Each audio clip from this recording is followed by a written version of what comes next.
गति संचालन करेंगे 1 नंबर वाला। तो अपने स्थान पर खड़े हो जाएं। थोड़ा सा इसमें 1 जब बोलेंगे 16 की मात्राओं तक होगा। 4 क्रमांक तक का एक पैक होता है इसमें। तो 1 में सीधे जाएंगे इस तरीके से, तो पंजों के बल ही स्प्रिंग जैसा पड़केंगे। जहाँ एड़ी टच किया तो यहाँ तक जर्किंग होगा। तो एड़ी मत जर्क करे, इसको हमेशा रखना है सॉफ्ट।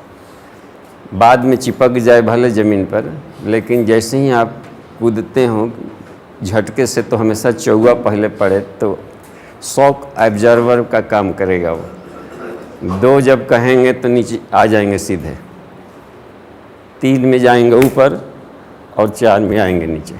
इसी को 1 से 16 तक की मात्रा में करेंगे। जहाँ 16 होगा वहाँ रुक जाएंगे। हमारे साथ साथ शुरू। 1 2 3 4 5 6 7 8 8 7 9 10 11 13 14 15। रुकिए, नाक से सांस लीजिए, भर पेट।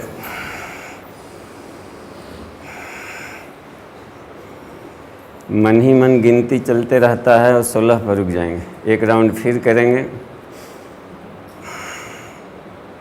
इसमें बाह्य कुंभक में होने के बाद अपने को रोकेंगे तो पता चल जाएगा कि शरीर में कहाँ प्रॉब्लम है।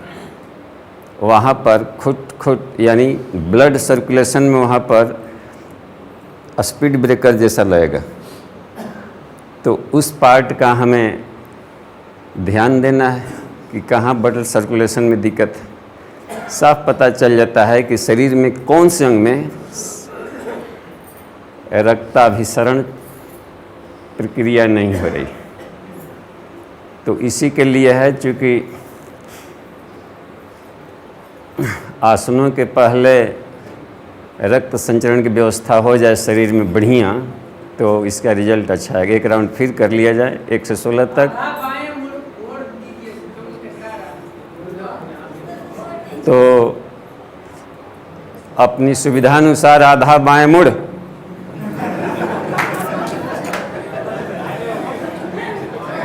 नहीं ठीक है। गति संचालन क्रमांक 4 पुनः एक बार हमारे साथ साथ। 1 2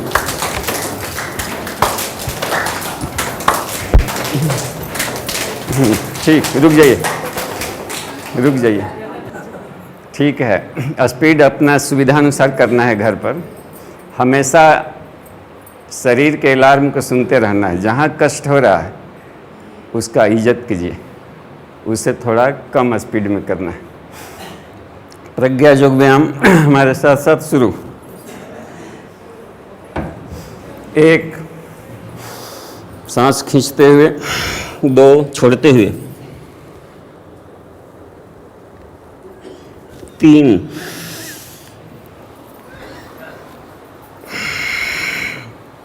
4 पुनः खींचते हुए, 5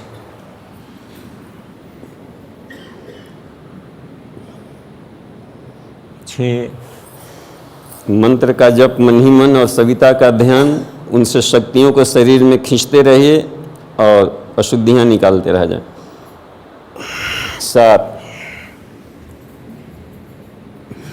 8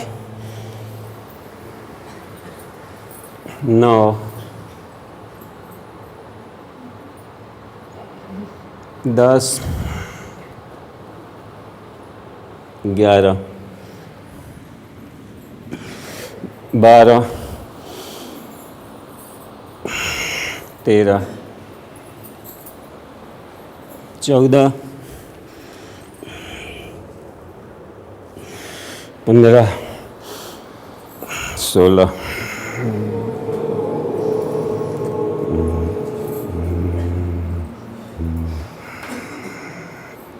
ओम has several meanings, one of them is welcome to God. ऐसे भी कहीं कहीं मिलेगा। ओम के अनंत अर्थ हैं, जिसमें से एक अर्थ होता है हे ईश्वर आपको प्रणाम। और ईश्वर जब आशीर्वाद देता है पूरे प्रकृति को तो भी ओम बोलता है। तो यह अभिवादन और अनुदान का एक क्रम है।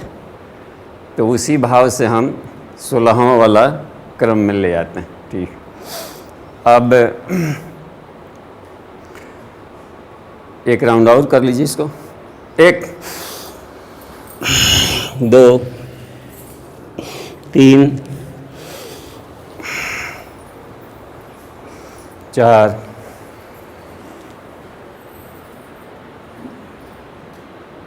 5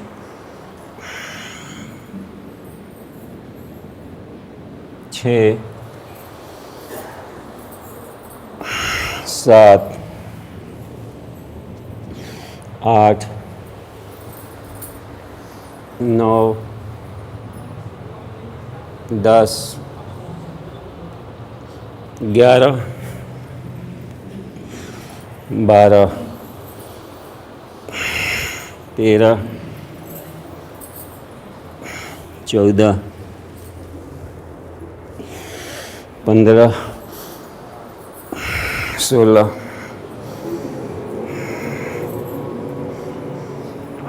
बैठ जाएं अपने स्थान पर। देखिए 4 प्रभावी, वो गायत्री महाविज्ञान में है आसन के क्रम, फोटो देकर बताया गया। उसमें 1 नंबर में है सर्वांग आसन, दूसरे नंबर में है बद्ध पद्मासन। ये महाप्रभावी हैं, प्रभावी है, महाप्रभावी 4 दूसरा है। तो प्रज्ञा योगासन तो हमारा बेस हो गया, लेकिन पंचकोशी साधना में ऊंचा उठना है तो प्रभावी और महाप्रभावी को भी उसमें जोड़ लेंगे। तो बद्ध पद्मासन हो गया, सर्वांगासन, बद्ध पद्मासन, उत्कटासन और पादहस्तासन है। तो इसमें से 2 तो इसमें शामिल था, पादहस्तासन, उत्कटासन। 2 शामिल नहीं था तो उसी को क्यों नहीं चुन लिया जाए ताकि समग्र भी हो जाए उसका। तो उसमें से सर्वांगासन चुनना बेहतर है, इसलिए कि इसमें थायराइड ग्लैंड्स के लिए एक्सरसाइज नहीं हो पाया था प्रज्ञा योगासन में, और हो जाएगा उसमें। तो सर्वांगासन आधा शीर्षासन के बराबर फायदा करता है। और इसकी महत्ता में मदर ऑफ ऑल आसनाज कहा है, सारे आसनों की माँ। और शीर्षासन को सारे आसनों का राजा, हेड है। शीर्ष माने बॉस, माथा नीचे रख के करते हैं, उसके चलते भी शीर्षासन लग रहा है, लेकिन वो बॉस है, राजा है, हेड है, प्रधान है। तो उस पर हम बाद में आएंगे, क्योंकि ये प्रभावी महाप्रभावी से अलग है वो। तो वो अति विशिष्ट वाला में आएंगे, अगले दिनों हम बता लेंगे कभी कैसे उसको शुरू किया जाए। कोई कर सकता है। हमको किसी ने डरवा दिया था पहले कि ओल्ड एज में नहीं किया जाता, 50 वर्ष के बाद तो करना ही नहीं चाहिए, ऐसे किंवदंतियों ने डरवा दिया था। एक दिन गुरुजी का साहित्य मिल गया कि 10 बरस की उम्र से लेकर 100 बरस की आयु तक कभी भी किया जा सकता, फेंक दिए सब पिछला वाला किताब। और हम शुरू किए 52 बरस के एज के बाद, और सिद्ध कर लिए। अब सोचा जब सिद्ध ही करना है तो बौसे को क्यों नहीं पकड़ लिया जाए एक ही बार। और प्रूव्ड होने तक लगातार 10 वर्षों से लगातार कर रहे हैं, और 3-4 साल में सिद्ध हो गया। जब सिद्ध हो गया तो देखा कि उपनिषद में जितना कहा गया था इसके बारे में लाभ है और तेज़ी से आने लगा। सब सिद्ध होने में जितना देरी लगे उतने भर के लिए केवल टाइम लेता है और बहुत कमाल का। तो कैसे शुरू किया जाएगा, हम कितना ही मोटा आदमी से करवा सकते हैं, एक ही दिन में नहीं, उसके पहले ढेर सारा पूरा बोला कराते कराते कराते 5-6 महीने में वो करने लगेंगे। एक ही मिनट सही करने तो लगे, जो 1 मिनट किया तो 1 साल बाद आधा घंटा भी कर सकता है। तो और क्या क्या दिक्कतें आई, ब्लड हेमरेज की संभावना आती है तो कैसे बचाव कर लिया जाए, तेज़ी से सफाई होने लगता है तो कैसे गिरी, सारे रास्ते से पार करने पड़े हमको। तो उनमें से थोड़ा थोड़ा करके हम बताते चलेंगे। पहले तो हम लोग ये देखें कि हल्का वाला होने लगे तो सर्वांग आसन एक तरीके से हल्के है। वे लोग साफ जाहिर है कि उनके लिए प्रॉब्लम होगा जिनको ये वाला है दर्द, स्पॉन्डिलोलाइटिस वालों को तो सीधी दिक्कत है, या ENT का ऑपरेशन कराए होंगे तो भी दिक्कत है, घाव हो कुछ भी हो। तो किनको करना चाहिए किनको नहीं करना चाहिए, हमने देखा कि सभी आसनों में ढेर सारा कॉन्ट्राइंडिकेशंस लिखा हुआ था। तो उस पर सब पर सोचने लगे तो एक हल मिल गया सूत्र कि सब आसन किया जाए और अपने घड़ी के, अपने शरीर के अलार्म को केवल अध्ययन करते रह जाए। जिस अंग में ये आसन करना चाहिए कि नहीं करना चाहिए, भीतर वाला अलार्म देता है कि नहीं करना चाहिए, क्योंकि पहले से थोड़ा इतना दूर पहुँचे रहेंगे तभी से अलार्म देने लगता है कि आगे खतरा है। तो उसी का हमने पालन किया, इसलिए कंट्राइंडिकेशंस को यादें करना बंद कर दिया और अपनी सहज स्थिति का हमेशा ध्यान रखें। तो हर एक आसन हमारा लाभ मिलते गए। बस जहाँ प्रॉब्लम होता है उसके थोड़ा सा पहले तक करते हैं उसका, तो उसमें प्रगति होती गई। ठीक है, तो सर्वांग आसन आप में से कौन करके दिखाएंगे? एक आदमी आइए, कोई एक आइए। अच्छा देखिए बहादुर, एज से चलिए हम लोग ये करें, इसलिए कि एज फैक्टर हम लोग को मोटिवेट कर रहा है। ठीक,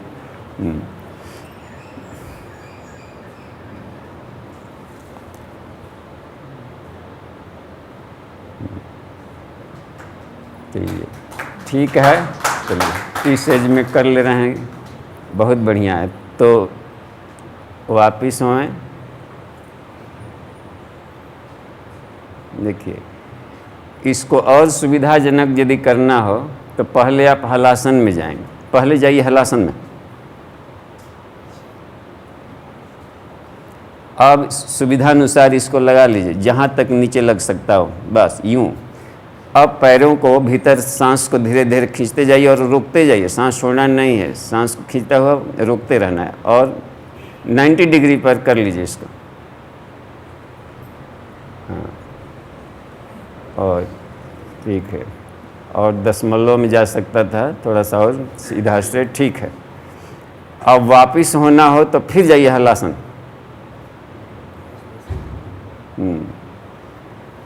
अब हाथों के धीरे धीरे आना, वापसी में हमेशा स्लो स्पीड से आइए, नहीं तो इसमें का खिंचाव आ सकता है वर्टिब्रल कॉलम के मांसपेशियों में। यहाँ पर रुकिए और फिर सांस छोड़ के फिर सांस भर लीजिए, तब नीचे आइए। सांस भर के फिर नीचे आ जाइए, आराम से पैरों को नीचे ले जाइए। ये है, इसमें ये सुविधा होगी टेक्निक। उसमें आप कहेंगे कि जहाँ तक ये पहुँच सकता था ये बढ़िया है। और इस वापस आसन से वापस होना हो तो करवट बदल लीजिए, जिधर से बाएं करवट से बदल लीजिए, ऐसे ही लेटे लेटे यूँ भुजंग आसन में हल्का सा होइए। हाँ, और इसमें वज्रासन में बैठ जाइए, ये यूँ। ये वापसी के लिए सरल है, इसलिए कि किसी भी आप आसन का वाइस वर्सा करेंगे तो उसके लिए शिथिलीकरण हो गया हो। ऐसे झुकाए थे ऐसे कर लेंगे तो वो उसका एक पैक हो गया। तो वापसी का भी एक टेक्निक है, इसमें बहुत आराम महसूस होगा। और तो एक हो गया ये, ठीक है। अब बद्ध पद्मासन, इसका लाभ तो देखे जब इस पोस्चर में थे, अब तो अब मत कीजिए, आप जाइए, अब दूसरे को बुलाएंगे। तो इसमें जब पैर ऊपर था तो उस पोस्चर में देखिए आपका प्राण का फ्लो, मूलबंध स्वतः लग गया, उड्डयन स्वतः लगा। ये देखिए क्या क्या लाभ मिला आध्यात्मिक विकास में। साथ में देखिए, अच्छा जितनी आते थी पेट का लोड डायफ्राम पर गया, थोड़ा सा भी श्वसन का कुंभक यदि हुआ तो डायफ्रामेटिक रिस्पिरेशन हुआ, तो हमारा रेस्पिरेटरी डेड स्पेस काम करना शुरू किया। तो ये बहुत ही कमाल का लाभ मिलते जा रहा है। अच्छा, ब्लड का फ्लो तो दिन भर उधर लूटते ही रहता था, ब्रेन को कम मिलता था, और पढ़ने में, योगाभ्यास में, उच्च स्तरीय मनन चिंतन में खूब अधिक ज्ञान की जरूरत पड़ती है। तो खूब अधिक ऑक्सीजन चाहिए। तो ऑक्सीजन दो तरीके से पहुंचेगा, या तो ब्लड से जाए या फिर प्राणायाम से जाए। तो ये दोनों दिमाग के लिए बहुत ज़रूरी है, या तो प्राणायाम से ले जाएं यहाँ, या फिर ब्लड के द्वारा ले जाएं। तो ये इसमें लाभ मिला, और सब पुष्ट हुई ज्ञानेंद्रियाँ, सरल है, मदर ऑफ ऑल आसनाज। अच्छा, इसका ड्यूरेशन कितना हो, तो मैक्सिमम 10 मिनट। शुरुआत कीजिए 2-3 सेकंड से, बढ़ाते बढ़ाते कुछ एक महीनों के बाद 5 मिनट गए तो 5 मिनट तक स्थिर रखिए। मैक्सिमम 10 मिनट से अधिक मत रखिए इसको। अधिक करना है इसलिए कि प्राण का फ्लो, गर्दन तो टेढ़ा है और मेरुदंड बिल्कुल सीधा रहे, तभी सहस्रार से कुंडली तक फ्लो जाएगा। शीर्षासन में भले आप आधा घंटा रह लें अपनी क्षमता के अनुसार। शीर्षासन कितने लोग करते हैं, हाथ उठाए तो, डेली रूटीन में जो हो।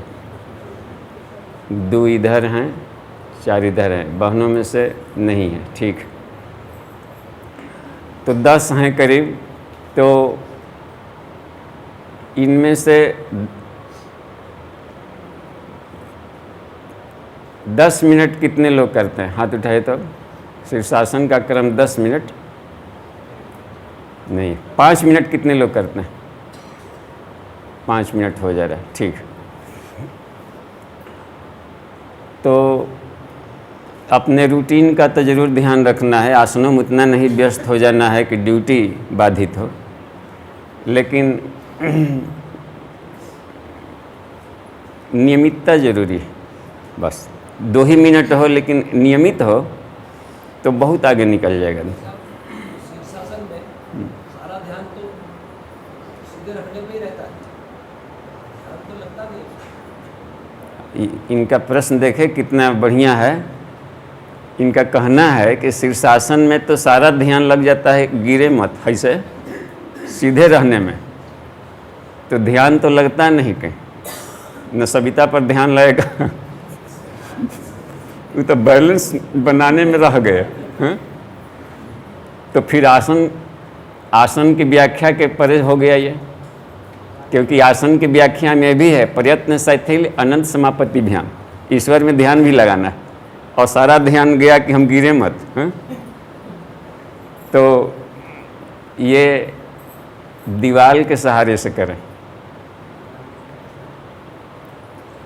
बात बनी। इसका हल यही है कि दीवाल के सहारे करें, क्योंकि हम लोग को लाभ लेना है। तो जहाँ गिरने का डर है तो कॉर्नर वाला दीवार का सहारा लो। गुरुजी कितना सरल बना दिए, लेकिन फ़ायदा क्यों छोड़ें? अच्छा,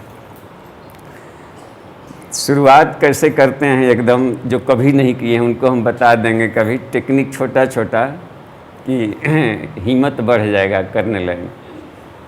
तो इसके बाद पहले ये देखें हम लोग कि प्रभावी में एक हो गया सर्वांगासन और दूसरा है बद्ध पद्मासन। तो पद्मासन में कितने लोग बैठ लेते हैं? हाँ ना, बैठ के दिखाइए, बैठिए तो पद्मासन में। ठीक है, जितने हो, हाँ जितने हो, तड़तड़ाइए मत, जितने हो। एक पैर हुआ ना जी, एक ही हुआ तो एक हुआ तो ठीक है, तनी से गया, अर्ध पद्मासन कह देंगे। और कम हुआ है क्वार्टरली पद्मासन, कुछ हो तो दिक्कत क्या है?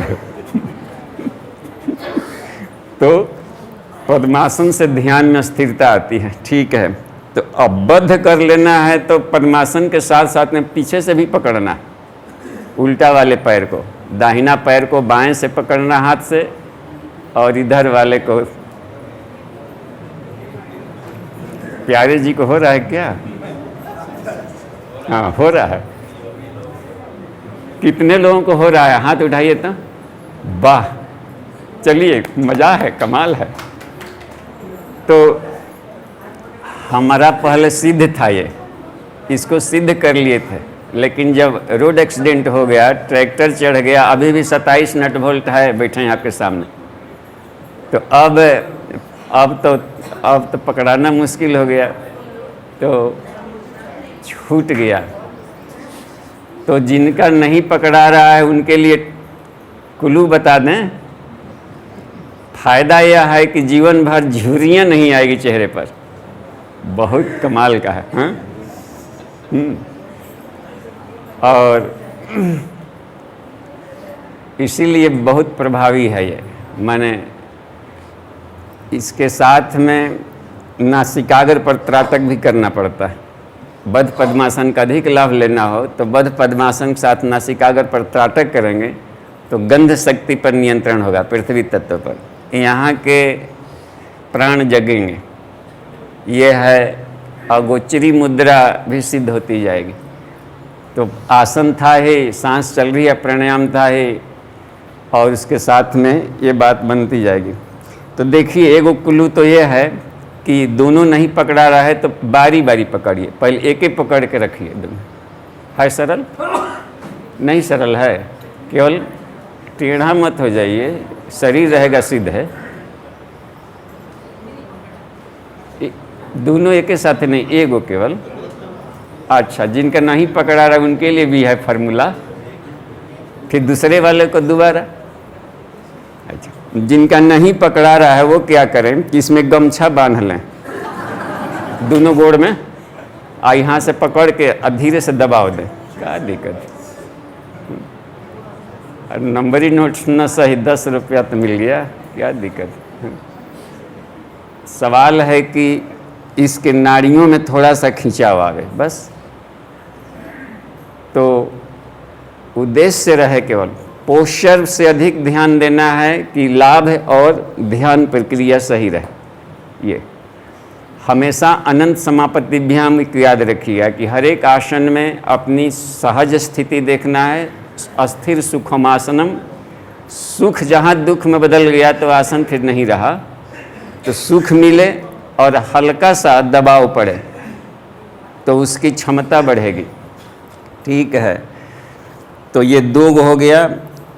और दो महाप्रभावी में, उसमें है 4 महाप्रभावी। उसमें एक है धनुरासन, दूसरा है मयूरासन, तीसरा है पश्चिमोत्तानासन।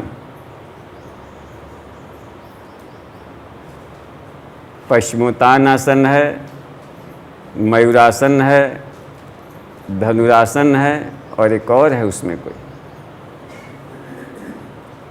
किन्हीं को है मालूम? चौथा वाला क्या है इसमें? ना, हाँ सर्पासन है। सर्पासन तो इसमें आ गया था, भुजंगासन के रूप में आ गया था। तो धनुरासन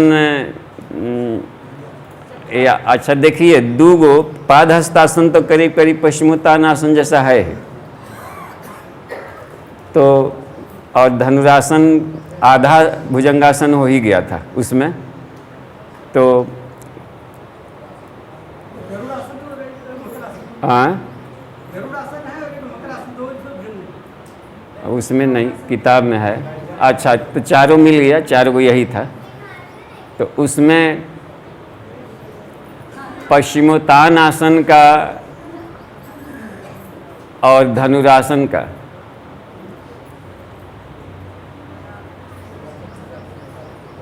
या मयूरासन कितने लोग कर लेते हैं मयूरासन? अच्छा, तो एकदम आइए, तो जो मयूरासन यहाँ दिखा सकते हैं।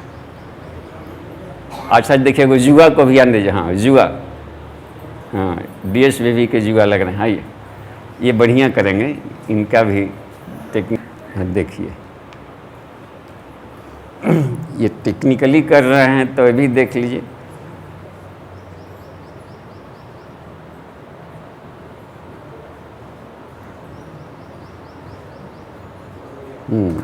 देखिए आ गया, हाँ, और वापिस होइए।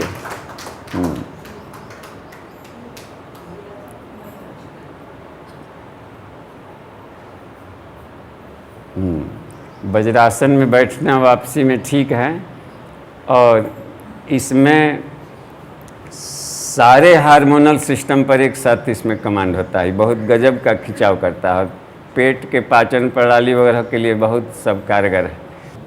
लाठी को बैलेंस करना हो और एक तरफ पतला एक तरफ मोटा हो, तो साफ जाहिर है कि यदि बीचों बीच पकड़े हों तो उसका इस टाइप का डायग्राम बनाना पड़ेगा। हाँ, तो उसमें एंगुलर तराजू बनेगा, क्योंकि सेंटर ऑफ ग्रेविटी वहाँ से नहीं जाकर पूरे लोड का और आधार पर ये देखा जाता है, न कि कहाँ नट बोल्ट है। तो बॉडी के वेट को तब देखिए धीरे धीरे आगे हम सरकाएंगे, तो ऐसा स्थिति आ जाएगा कि बिना लोड का उठ जाएगा। तो वो टेक्निक है, कम एनर्जी खर्च करके लाभ अधिक लिया जाए। जैसे अंतः कुंभक में सुविधा होगा।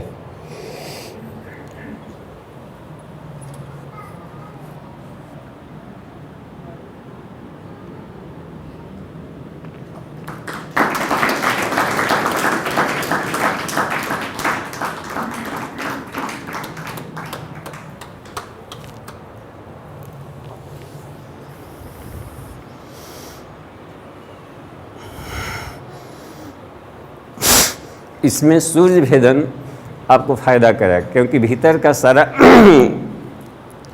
बॉडी टेम्परेचर बढ़ गया, तो उसे आप चाहें तो इस तरह के अंगों का लाभ दे सकते हैं, अधिक बैलेंस करेगा।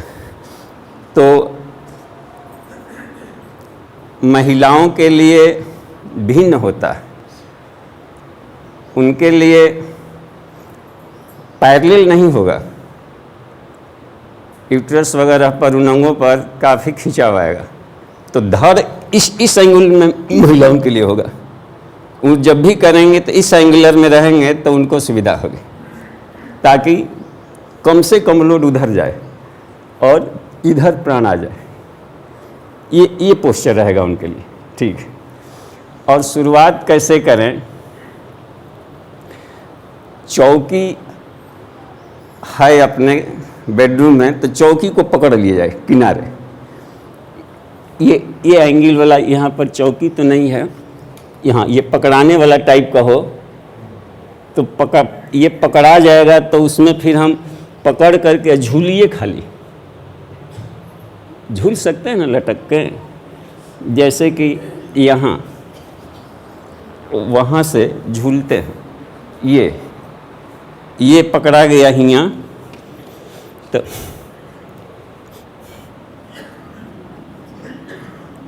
तो हो जाएगा इतना। यह है, यह मयूरासने है। मोर एक ही ढंग का नहीं बैठता है, देखिएगा टहनी पर बैठा रहेगा तो ऐसे बैठे रहता है, नहीं बैठे रहता ऐसे। तो वो टंगाइल है कि नहीं है जी? हम राजस्थान के दौरे में मोरों का पोस्चर देखते थे, कई स्टाइल में बैठता है।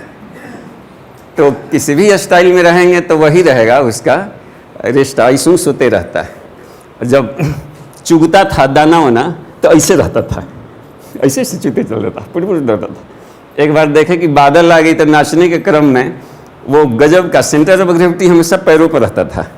ये भी उठा लिया, ये भी उठा लिया, ऐसे ऐसे कर लिया इस पोस्चर में, और इसे नाच रहा था पूरा स्ट्रेट में। तो हमें सेंटर ऑफ ग्रेविटी का हमेशा ध्यान रखिए और बॉडी में कम एनर्जी खर्च करके अधिक आउटपुट ले, हाँ, तो ये फायदे की बात रहेगी। ठीक है, तो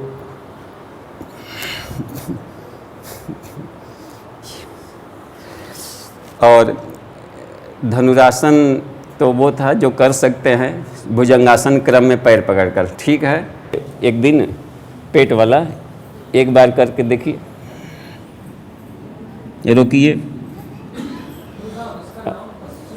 हाँ देखिए, इनका पूछना है कि पश्चिमोत्तान आसन क्यों है।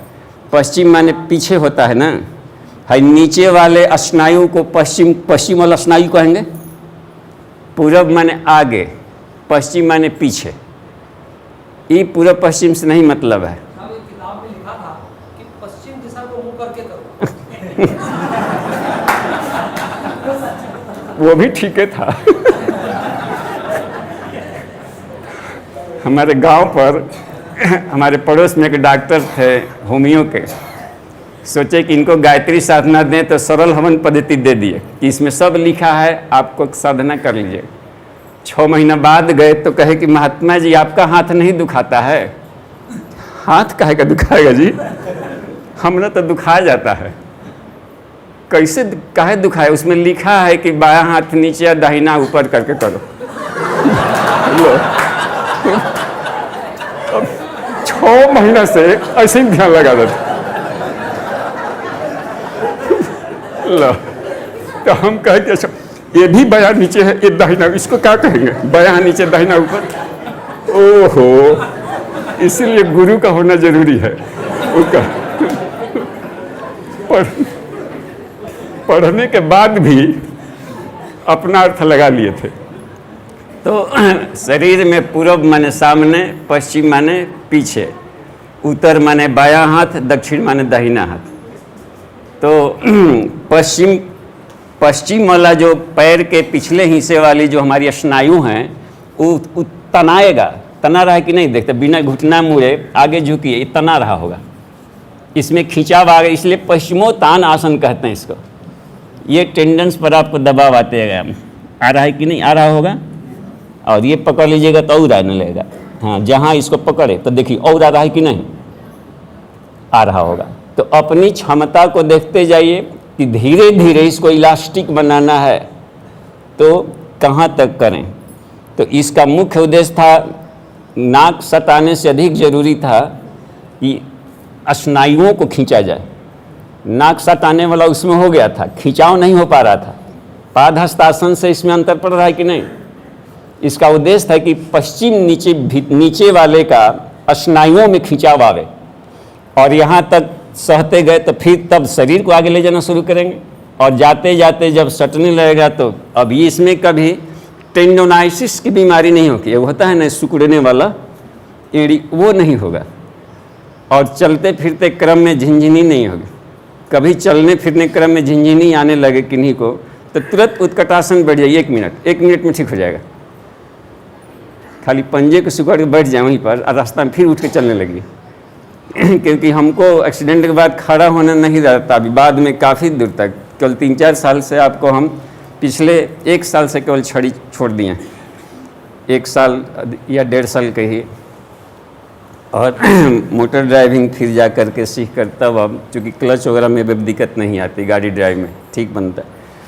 तो अब हम लोग प्राणायाम का थोड़ा सा अभ्यास कर लेते हैं कल कक्षा का, क्योंकि थोड़ा सा नाड़ी शोधन के साथ हम नाड़ी शोधन किया जाए। 3 बार बाएं नाक से लेना है, छोड़ना है, ध्यान सविता का करते हुए मानसिक जप चलते रहेगा।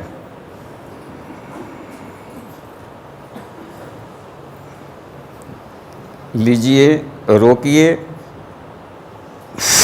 छोड़िए। छोड़ने का काम थोड़ा फोर्सली हो तो इसमें होगा क्या कि कहीं कफ जमा हो तो डस्ट के रूप निकल जाएगा। एक रुमाल घर में लिए रहें, इसको करें। इसमें हमारी जो वाइटल कैपेसिटी वो बढ़ेगी धीरे धीरे।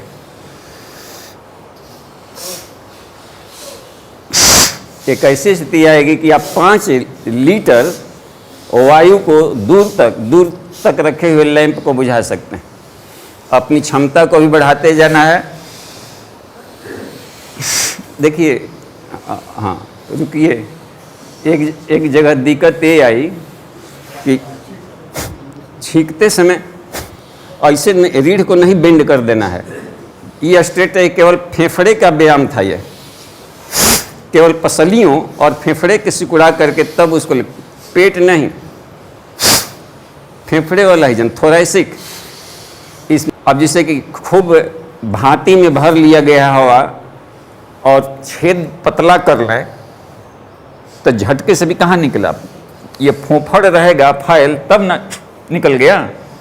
और ये यदि हम कुंभक किए हैं तो हो सकता है कि जाम हो। कुंभक जैसे ही करेंगे आप तो नलिकाओं में आकर जहाँ तहाँ से कफ ब्लॉक कर देगा, तो झटका से तुरंत नहीं निकलेगा। तब क्या होगा कि इधर का दबाव हम कंटिन्यूअस दबाव दें और इसको फोर्सली निकालते रहें, तब उसमें सहजता होगी और जर्किंग नहीं आएगा कहीं। क्योंकि अभी हमारी लिगामेंट्स हैं जो अभी अनस्ट्राइप्ड नहीं बना है। जो आंतों को टांगने वाली है हमारी रज्जुएं, मांसपेशियां, वो जब तक से स्वैच्छिक नहीं हो जाएगी तो टूट सकता है झटके देने से। कपाल भाती से परमानेंट रोगी सैकड़ों होते गए देखे गए, इसलिए कि वो तेज जर्किंग करने लगे तो उनके लिगामेंट्स टूट गए और वो पेशेंट बन गए। तो हमेशा उसको धीरे धीरे अनस्ट्राइप्ड मसल्स को स्ट्राइप्ड में बदल देंगे, तब आप कर सकते हैं, तब साइड इफेक्ट नहीं आएगा। तो हर चीज़ के कॉन्सेप्ट में ज्ञान बिल्कुल जितने सही होगा, वैज्ञानिक होगा, उतने प्रैक्टिकल में साइड इफेक्ट नहीं आएगा। हमारा झटका नहीं पड़ता होगा। देखिए, देखने फोर्स लगाया लेकिन इतना दूर फेंक देंगे कि हमारा वाइटल कैपेसिटी बढ़ते जा रहा है। ओल्ड एज में जवानी बढ़ते जाने का यही कारण है कि हमारा MBC मैक्सिमम ब्रीदिंग कैपेसिटी बढ़ते जा रहा है और वाइटल कैपेसिटी बढ़ते जा रहा है। रेसिडुअल वाला घटते जा रहा है। सांस छोड़ने के बाद हमारा कुछ नहीं बच रहा है। इसका मतलब कि रेसिडुअल वॉल्यूम भी हमारा घट रहा है और वाइटल कैपेसिटी फेफड़े पर झटके से देकर के जितना हवा लिए थे 5 लीटर निकाल देना और दूर तक फेंकना, इससे फेफड़ा इतना मजबूत होते जाएगा आपका कि ये ओल्ड एज का ठीक रिवर्स हो जाएगा ये, और आप बुढ़ापा में धीरे धीरे जवान बनना शुरू हो जाएंगे। ये टेक्निक उसका ये क्रम बनता है। ठीक है, तो दाहिने से फिर 3 बार लाभ ले ले।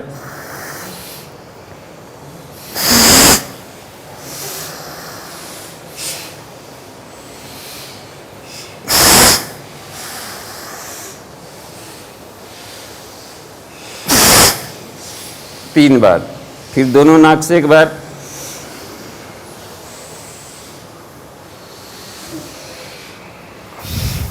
और मुंह से निकालिए। मुंह से सीधे मत फूंकिए, सामने जो बैठा हुआ है उसका चुरकी उधी आने लगेगा। भाई अभद्र होगा तो कैसे छोड़ें? अपने सीने के तरफ छोड़िए। सांस को भीतर ले जाएंगे तो पता भी चलेगा कि हमारा बॉडी टेम्परेचर कितना है घर में, और उसका छेद भी कम हो जाएगा। तो उसको उतना ही फोर्सली आप छोड़ सकते हैं जितना कि इससे छोड़ देते थे। तो ये सब प्लस पॉइंट है देखना। और वो अभद्रता है फूंकना। गुरुजी इतनी बात पर ध्यान लेते थे। एक बार कहे कि जम्हाई भी लेना हो तो मुंह को यहाँ कर लो, अब नहीं तो पूरा बहा देंगे मोटरसाइकिल या घाटी मत दिखाई पड़ना पड़े। कभी खांसना हो तो जम्हाई लेना हो तो ये मत दिखाई पड़े सामने वालों को। तो ये छोटे छोटे चीज़ों में तहजीब सिखाते थे। तो और यहाँ मान लीजिए कभी छींके आ गई खांसे, तो हो सकता है कोई डस्ट पार्टिकल आ गया, तो या तो रुमाल में या अपने हाथ में रहा। तो ये सब तहजीब है ये किसी भी तरह करने का, ठीक है। तो ये हो गया। अब जिसे मान ली कि एडवांस स्टेज में कैसे करेंगे, इसको भस्त्रिका से कैसे जोड़ेंगे? खींचते समय कहीं कुछ ध्यान वगैरह जुड़ा हुआ है किसी पार्ट पे कि सजगता कहाँ हो।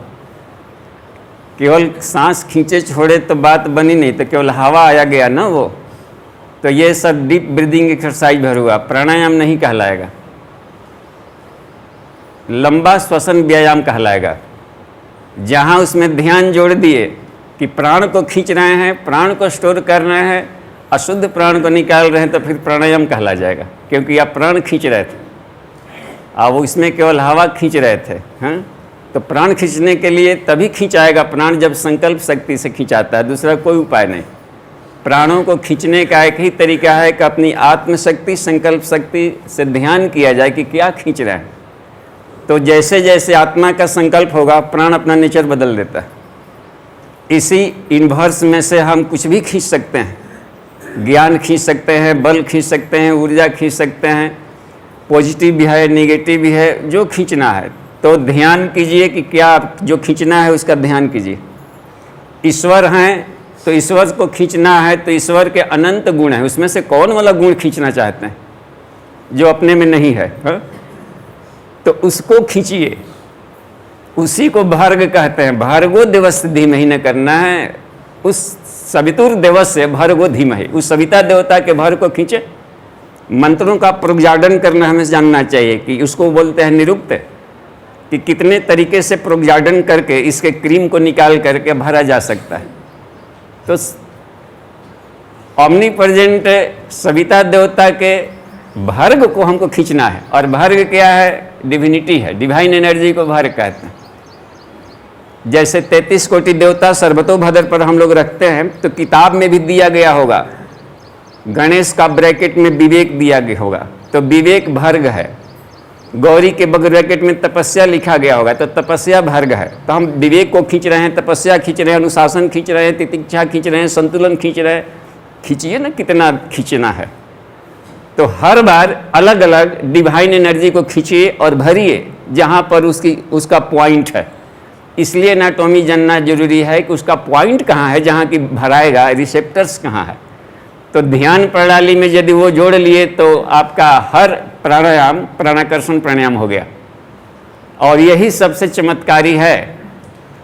तो जो इतना लाभ ले लिए तो मज़े का रहे, 50 बार करना हो, 10 बार करना हो, तो नाड़ी शोधन तो 3 बार कर लिया या 1 राउंड कर लिया। भस्त्रिका तो भार्ग खींचिए, धारण कीजिए। शुरुआती दौर में अपने शुद्धियों को निकालिए, 3-4 राउंड में लगे कि शुद्धियाँ निकल गई, तो फिर फीलिंग का काम शुरू कीजिए। सांस खींचें, रोके, लेकिन जब छोड़े तो बाहर नहीं, अपने भीतर के भार्ग के जो सिलेंडर्स हैं, जो कैपेसिटर्स हैं, उसमें भरना है।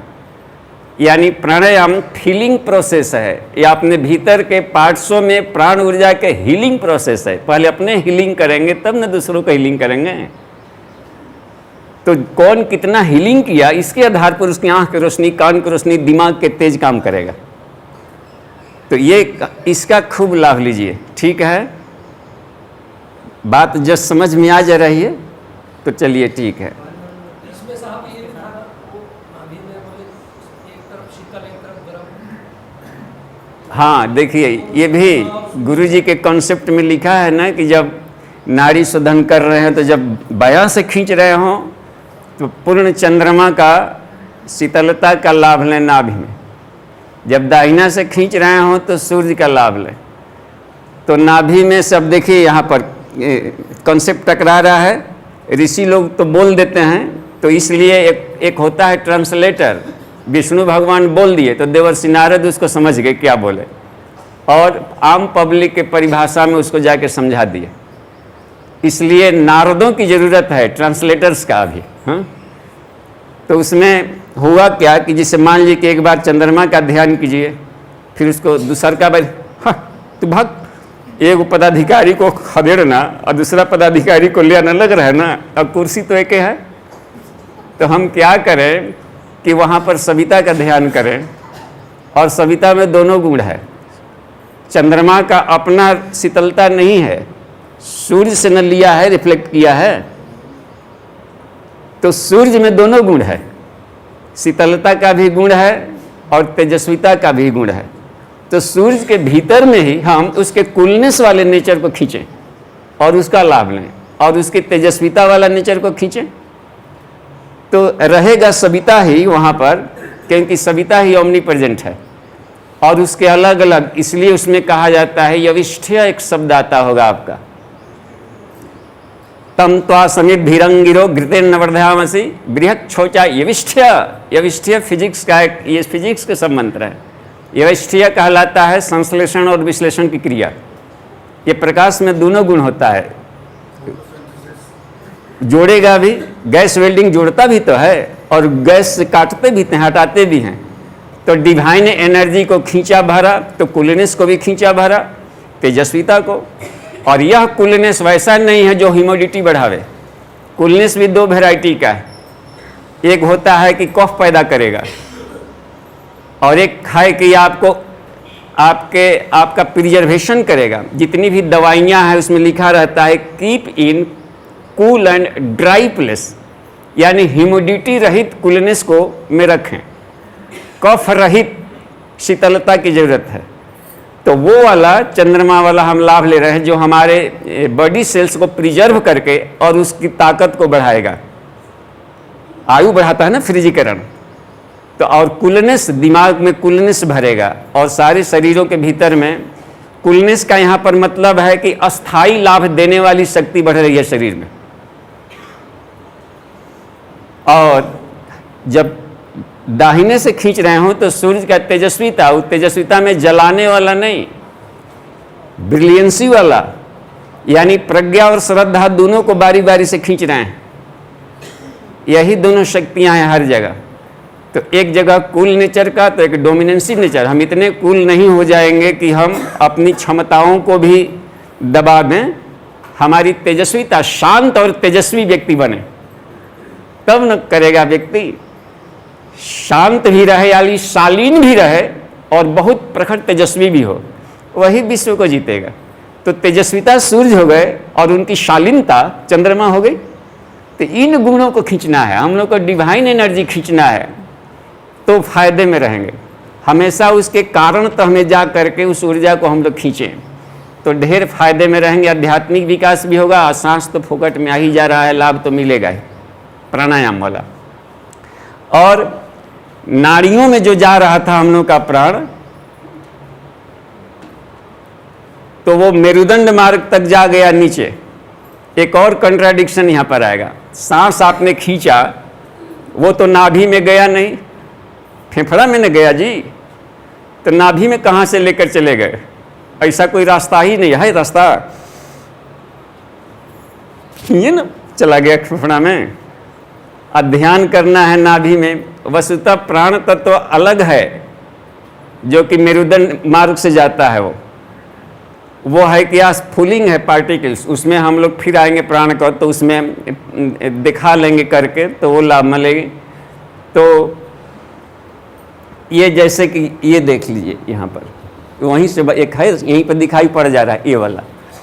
तो जैसे मान लीजिए कि आकाश में कभी हम लोग देखते होंगे ये छोटे छोटे पार्टिकल, कभी देखिएगा नीले आकाश में कि एकदम चमकीले कण तेजी से चहलकदमी करते दिखाई पड़ेंगे जहाँ तहाँ। गाँव में धुआंरा होता है, हाँ, गाँव में जहाँ धुआंरा होता है, छोटा छेद होता है, उसमें जो लाइट आती है, उसमें भी दिखाई पड़ सकता है। लेकिन ऐसे भी नेकेड, ऐसे खुला, यदि आप भस्त्रिका कर ले या मुद्रासन, तो तुरंत आपको यही दिखाई पड़ने लगेगा, पुष्प पुष्प गेहूं के दाने के बराबर दिखाई पड़ने लगेंगे, और तेजी से चहलकदमी करते हैं सब बेतरतीब, आइटरंडम। गुरु जी ने उसके बारे में लिखा है कि सविता लोक से आने वाला दिव्य प्राण है सब। तो उसी को खींचें, और वो जा करके शरीर में मेडुला ऑब्लोंगेटा से छन जाता है और चला जाता है नीचे नाड़ियों के माध्यम से। क्योंकि जो सांस हम लोग का खींचा गया है वहाँ पर तो यहीं पर आ जाएगा। ये जैसे मान लीजिए कि हम लोग का ये ब्रेन है, ब्रेन स्टेम है, ये इसके ऊपर ही सारा ब्रेन का इधर काम करता है। इस ब्रेन स्टेम में यहाँ के बाद में ये मेडुला ऑब्लोंगेटा है, ये पोन्स है और ये मिड ब्रेन है, थर्ड इसमें होता है। तो यहाँ पर जो सांस हमारे नाक से खींचे तो यहाँ पर से ही सारे क्रेनियल नर्व्स निकलते हैं, ऊपर सब भी जाता है। और ये सब क्या करता है कि इसके जो चमकीले कण थे वो फिल्टर्ड करके इधर के नाड़ियों में भेज देगा चमकीला कण, और जो हवा था वो फेफड़ों में चला गया, इधर हवा का रास्ता अलग हो गया और फिल्ट्रेशन के प्रोसेस मेडुला ऑब्लोंगेटा में हो गई, और ये सीधे जाकर ईड़ा के माध्यम से गया। और जहाँ जहाँ इसके तार गए हुए हैं ये सब श्वासों का, ये चमकीले कण बिजली वहाँ पहुँच करके उन अंगों को चमकीला बना देगा। तो बिजली गया इधर से और ऑक्सीजन गया इधर से, पूरा यदि फिल्टर्ड नहीं कर सका ये तो बाकी चला गया फेफड़ा में इधर, तो इधर भी नर्व्स जा करके इधर ब्लड कैपिलरीज में तैरते रहता है। तो जो इधर गया था बाकी को इधर चूस लिया वो, और ऑक्सीजन काम कर लिया अपना अलग से, आरबीसी वगैरह ऑक्सीजन को चूसा और बाकी इसके बिजली के कणों को ये चूस लिया। ब्लड में कहीं भी गलती से चला गया है तो हर जगह नर्व्स फाइब्रिल्स तैर रहा है, ये को छोड़ेगा नहीं। इसलिए प्राणायाम चमकीला बना देता है किसी भी पार्ट को, बॉडी को। तो इस तरीके से यहीं पर ध्यान इसमें चलता रहेगा। जो खींचे हैं तो वो आ करके नाभि वाले जो रीजन है इसमें हम लोग देखेंगे, शाम वाले में सोलर प्लेक्सस का फोटो देखेंगे, जहाँ पर कि ध्यान करना है चंद्रमा का, सूर्य का, कि वहाँ से जाकर के सारी नाड़ियाँ पूरे होल बॉडीज में भी गई है ऊपर तक सिंचन, और आपस में भी सब जुड़ी है। तो ध्यान प्रणाली वैज्ञानिक ढंग से होते जाएगा और बढ़िया। अब वैज्ञानिक नहीं हो रहा है तो सब शरीर में जा रहा है, इतना तो सोच ही सकते हैं, सब जगह जा रहा है, सब जगह पुष्ट हो रहा है। कबीर शैली मिला है। अच्छा, तो मिल गया। जो पूछे थे कुछ और तो नहीं बताने लगे, हो गया। अच्छा, भस्त्रिका से यदि जोड़ना हो इसको तो 10 राउंड करेंगे तेजी से, और 10वां राउंड में पूरा निकाल देंगे, पूरा कुंभक करेंगे बाहर, फिर पूरा खींचेंगे और पूरा रोकेंगे, और 11वीं बार में पूरा छोड़ेंगे। 1 मिनट से कम नहीं लगे इस प्रोसेस में। जैसे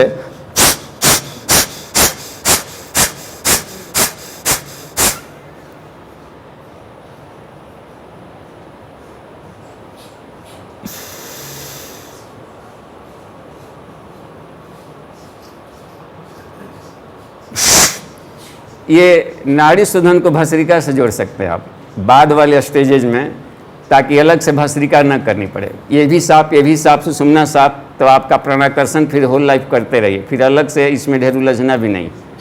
और बाकी अपने ध्यान में प्राणाकर्षण ही बनाए रखा जाए तो साधक आगे भाग जाएगा।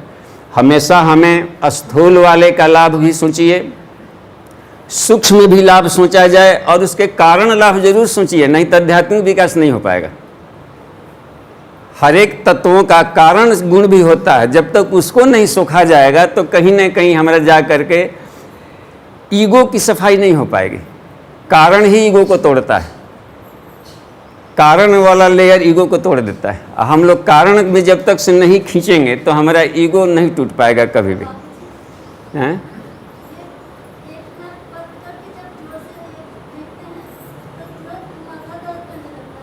हाँ, यानी अलार्म बज गया कि कम करो, इससे कम छोड़ो, धीमे तब करेंगे।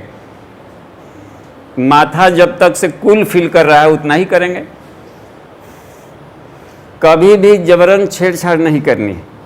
तो या मान लीजिए कि एक ने कहा कि हम ध्यान करते हैं तो गर्म हो जाता है खोपड़ी, तो हम कहें कि आप गर्मी के काहे ध्यान करते हैं। आप सोचिए कि बर्फ़ खींच रहे हैं, बर्फ़ खींच रहे हैं और बर्फ़ भर रहा है, तब कैसे गर्माएगा खोपड़ी। वो तो सोचने के ऊपर है कि हम क्या खींच रहे हैं। जहाँ गर्म हो रहा है तो कूलनेस खींचा जाए, वो अपने ऊपर है बस।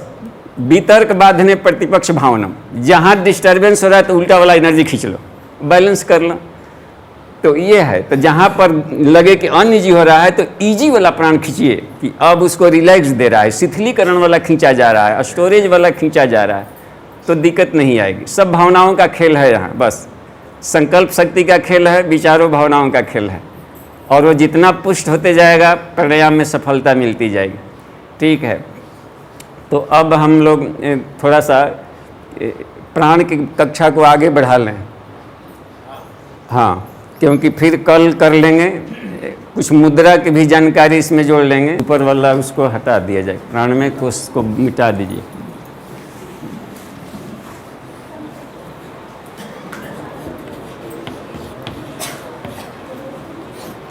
चार चरण पूरा डिटेल में लाभ लेना है, प्राकर्षण पर रिसर्च करके लाभ लेना है बढ़िया से।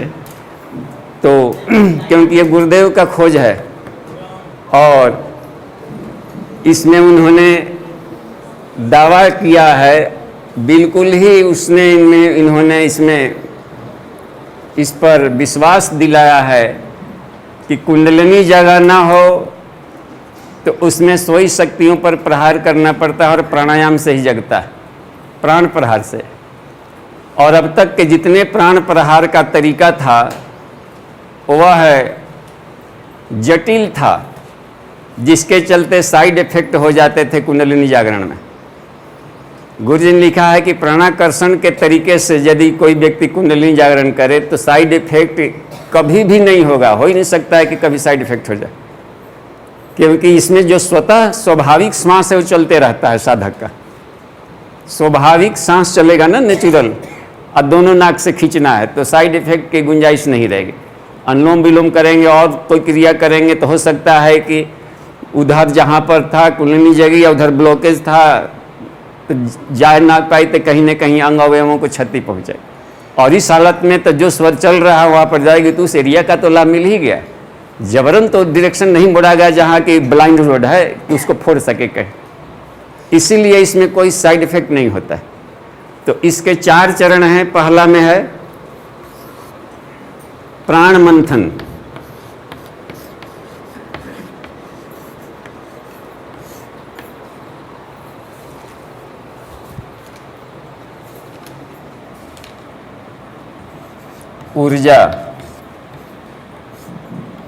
ऊर्जा जागरण, इसमें ये करना है।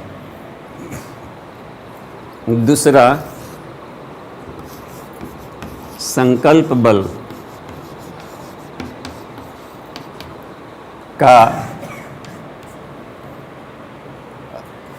अभिवर्धन। तीसरे चरण में इसका है प्राणबल का संवर्धन। चौथे में है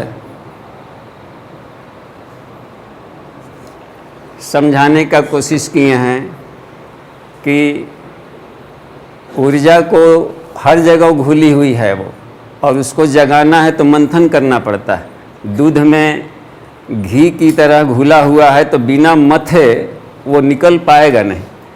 तो शरीर के भीतर जितने शक्ति केंद्र हैं उसमें स्टोरेज काफ़ी है अपने भीतर में। उसको प्राण मंथन से उसको हम लोग अपने भीतर के ऊर्जा को विस्फोट करा सकते हैं, जगा सकते हैं। जैसे पानी यहाँ निकालना है तो दोनों तरीका है, ऊपर से भी बारिश हो या फिर बोरिंग करके निकाल लिया जाए।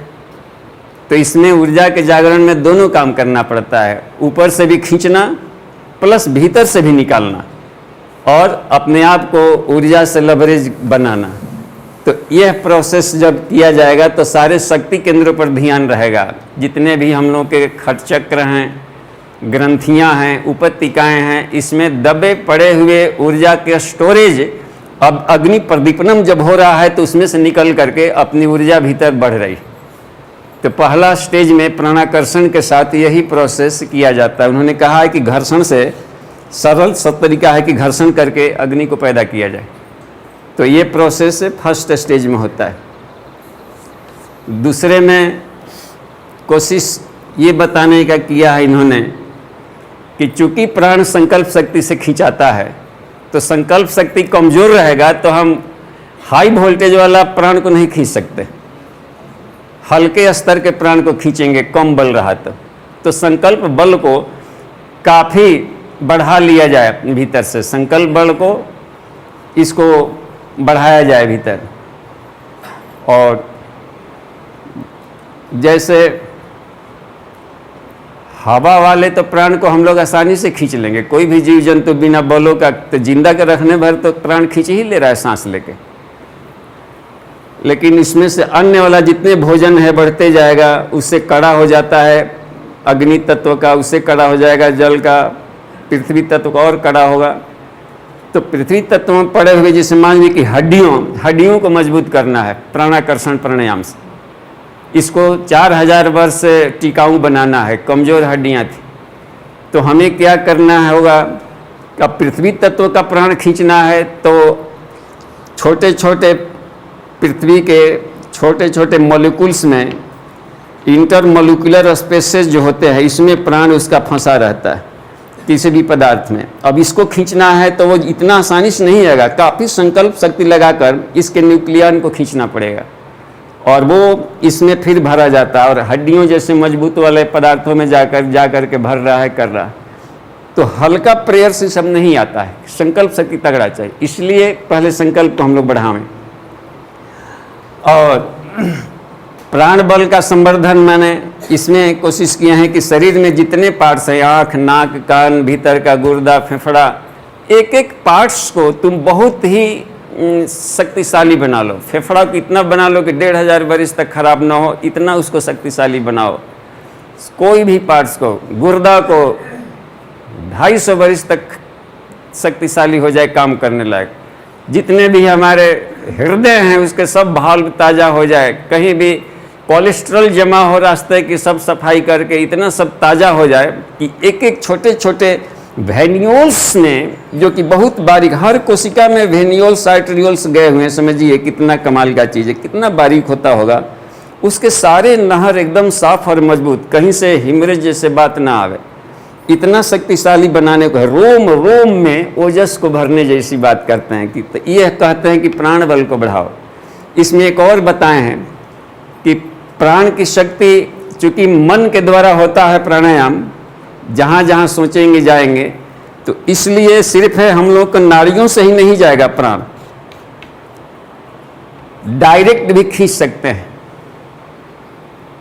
किसी पार्ट्स को सीधे भी आकाश से खींचा जा सकता है। जैसे हम सांस खींच रहे हो तो ध्यान कर सकते हैं कि इधर से भी खींच रहे हैं, प्लस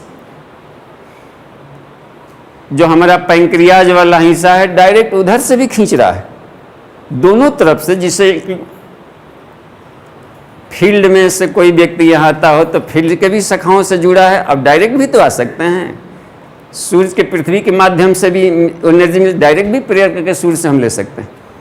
तो केंद्र से सीधा भी संबंध है, प्लस रास्ते में पड़ने वाले नेटवर्किंग से भी जुड़ा रहता है।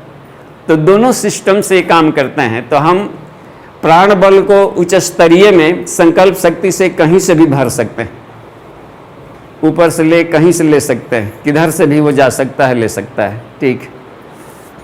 और लास्ट में क्या है कि स्थूल शरीर में जब तेज लबालब भर जाता है, छलकने लगता है, तो उसको ओजस कहते हैं। सूक्ष्म शरीर में जब प्राण लबालब भर गया तो उसको तेजस कहते हैं। और कारण शरीर में जब लबालब प्राण छलकने लगता है, भर जाता है, आभा दिखाई तो वर्चस कहलाता है। इसमें प्राणाग्नि और जीवाग्नि है। इसको जोगाग्नि कहते हैं, इसको आत्माग्नि और ब्रह्माग्नि कहते हैं, पंचाग्नि के रूप में।